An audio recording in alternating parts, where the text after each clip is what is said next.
Today I will be showing you how I make all my plastic worms, all my plastic baits using lure craft products. What's the one bait that'll work for any bass fisherman any day of the year? That would be some form of plastic. Here are some of my favorites that I have made, pouring my own plastics. Got everything from grubs here to crawdads to creature baits here and lizard. Got some curly tail, ribbon tail worms, some straight tail. Got a little drop shot, little shad here. I've done good on these flukes, so those things work perfect. It's one of my favorite molds that I have gotten from them. You got your Cinco molds. Those always work as well. And my favorite, if you're going to be catching just bass, is this little straight tail worm. It's probably about a 3-inch, but with a little brown and a little forest green underneath. I caught my personal best largest bass on that one, and plenty of other ones. It's one of my go-to baits when things get tough. So now I think we are going to show you some of the molds, and we'll get started on making some plastics. Here are just a few of the molds that I have. Got all of these ones here from Lure Craft, and they made some pretty good ones. Got some grubs right here. Could be spinnerbait trailers. Just put them on a jig head, however you want to fish your grubs. We got some of those ribbon tail worms. Look for those big bass with that one. Got some bigger straight tail worms. Leeches, those always work good. Those smaller straight tail worms. Got one of your beaver type creature baits. You got some jig trailers. Let's see, we've got, there's kind of like a brush hog type creature baits. Some ribbed baits. You got some curly tails again. Some paddle tail type ones. I like those. Those always do well for me. Got little swim bait molds. Flukes. You can tell this one's been used quite a bit. The plastic's starting to change color, but it's not hurting anything. It's still working perfect. Another one of my favorites are the Cinco molds, and that's the one I'm going to use today to show you how I pour. And that's just a little glimpse of the ones that they offer that I have, and we'll go from there. Alright, here's everything you need to get started on making your plastics. Start with your plastic. I got formula 536. They've got a bunch of different colors. I just picked a couple at random here. We got some pumpkin seed. This is just jet black, some green chartreuse, and some watermelon.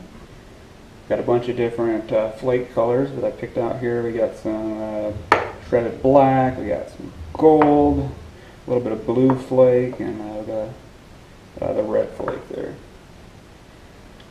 And once you get all that situated, you know what you want to make. You got to get your pans, pour your plastics into there, and salt, depending on what kind you want to make. If you want salt included, I believe they have their own salt and scents. We go with stirring sticks for once the plastic's in there. I like to just use a butter knife. Doesn't get too hot here, and it's easy to stir. Just use some dollar store spoons to pick out your flake to put it in. Then you got your mold. I just picked a couple at random again. Some of my favorites, like the Cinco and the Fluke. You pick what you want to make, you pour it into there. And when it's all ready, you got your little pan. You got to throw it in with the water to help cool it down.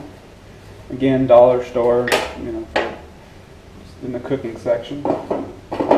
And then when you're all done, just a little knife. I like to use this little scalpel that I found in the garage here, and clean it all up, and you're ready to go. This is all you need to get started.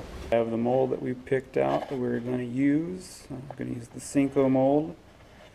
I'll go ahead and we'll turn on our burners. These are just think they call them hot plates now. Got these at Walmart. Don't necessarily need two of them, but when I like to run two different colors or try to mass produce a bunch of them at once, it's nice to have two. So we'll turn on this burner to get it warmed up and ready to go.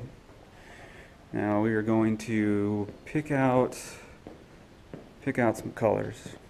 Well, first, there's a lot more of these molds that I have. First drawer. Yeah, I think I might be a hoarder when it comes to these. Now here we go.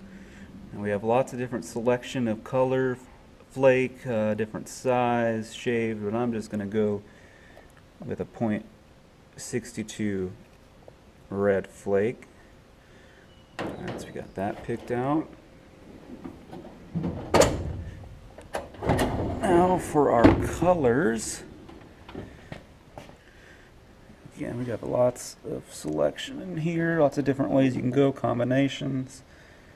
We are going to use just plain old black. Alright, let's get started. Now we're going to get started making our plastic, but one thing that is important to remember also is the venture area. Have a window. Open up the garage door. And turn on your fan. That way it'll blow all the fumes out. Alright, so we got our plastic in our pot. We're going to stick it on our hot plate. We're going to wait for that to get to the right consistency, and then we can go ahead and add our color and our flake. You want to make sure as it's warming up to stir it every once in a while to make sure nothing's getting stuck. You don't want it to get burnt onto the sides of your pot. Got to keep a close eye on it. Today we are using plastic product. It's the Formula 536. It's kind of the mid-grade. It's not the real strong plastic, but I like mine a little soft. I feel like I get better bites. Fish to hold on longer with a little bit of softer plastic. Okay, so we're stirring our plastic, and it's starting to get a little thicker, and you see, I don't know if you can see it on the camera, but it's starting to get a little bit of a line around here. See where it's starting to form. That's when you can put in your coloring and flake. Alright, so we're going to shake up our coloring. A little bit in, a little bit goes a long way. And we'll put our flake in.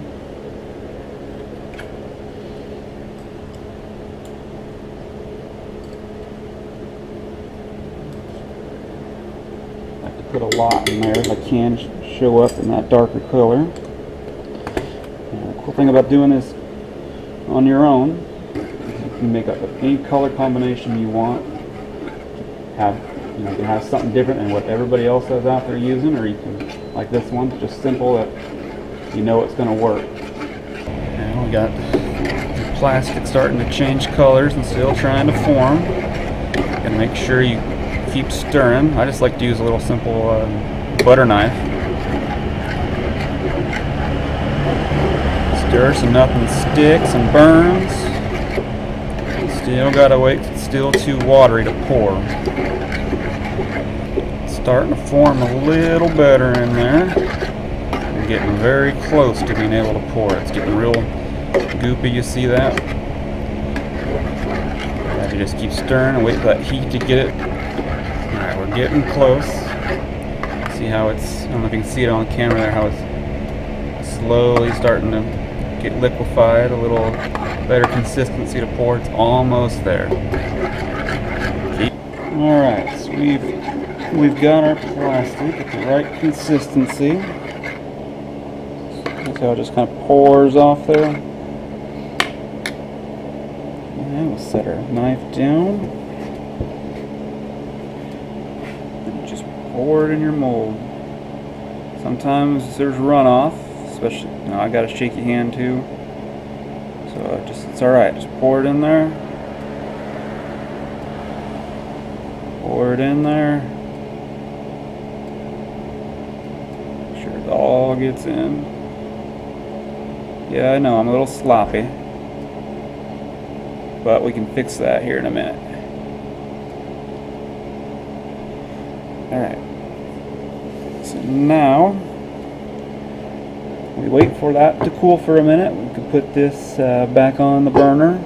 And once this is done, we can pour some more. Now, while we're waiting for these to dry, one of my favorite things about doing this, it saves me a lot of money. You know, say you're out there and you break one off. You know, fish takes part of your bait. Well, you save those. These ones have been used. They're been torn up a little bit.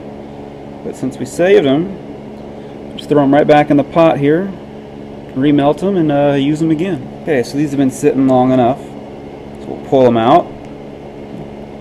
Here's number one. Well, they're all a little stuck together, but you know what? We're going to fix that. There we go. Those are your Senkos. Okay, so once they're all done, you want to throw them into some water. I like to use these bins. It helps that plastic sit in. Makes it cool down a little better and makes it stay together. We'll wait for those to cool down for a sec, and then we'll go to the next step. And on the other ones to cool, we're going to go ahead and make another pour. Now, you don't have to do just one mold at a time. You can do multiple kinds at once, or if you have a bunch of the same molds, it makes it go a lot quicker. And just pour it in. Sometimes you gotta wipe the front off of that runoff there. Pour it in.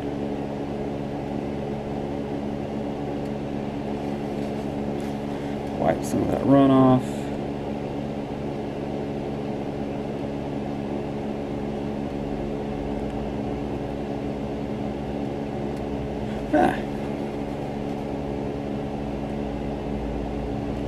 Okay. Now while those are sitting, we go, I think the other one should be ready to go. Alright, now that they're cooled off, take them in here, they're dried. Got a little scalpel or any kind of little knife that you have. I'm going to clean these up a little bit. So I did a bad job of pouring there. You can see it's got the excess on the sides. Just take your little scalpel and clean that up, get it off there.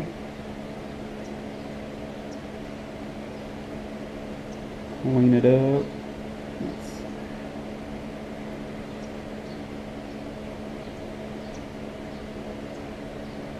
There we go. We got all the excess off there, and there's your Senko. So I usually let them sit out for 24 hours to dry. So just before I package them up, just to make sure everything sets in, they don't all stick together.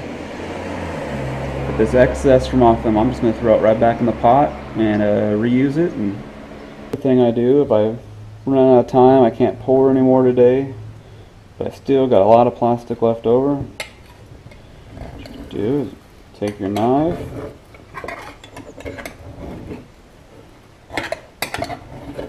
get all the plastic out. Now that it's cooled off, it should just come right on out. See that big chunk of plastic there. Well, you don't want to waste it. So I keep a book with all these different colors and throw it in there and use it for next time. Alright, and here's your finished product for just today. I think they turned out pretty good. We're going to see what the bass think of them next time we go out. That's it for the day. If you guys enjoyed it, this is one of my favorite hobbies, one of my passions. It's one of the coolest feelings in the world to catch a nice fish on something that you had made. And I really enjoy this company's products. Lure Craft has tons of options, so many different things that you can do, color combinations, molds. It's I think it's definitely worth a try. Hope you guys enjoyed it. Maybe someday I'll be able to use all these ones I may. Well, thank you guys, and I'll see you next time.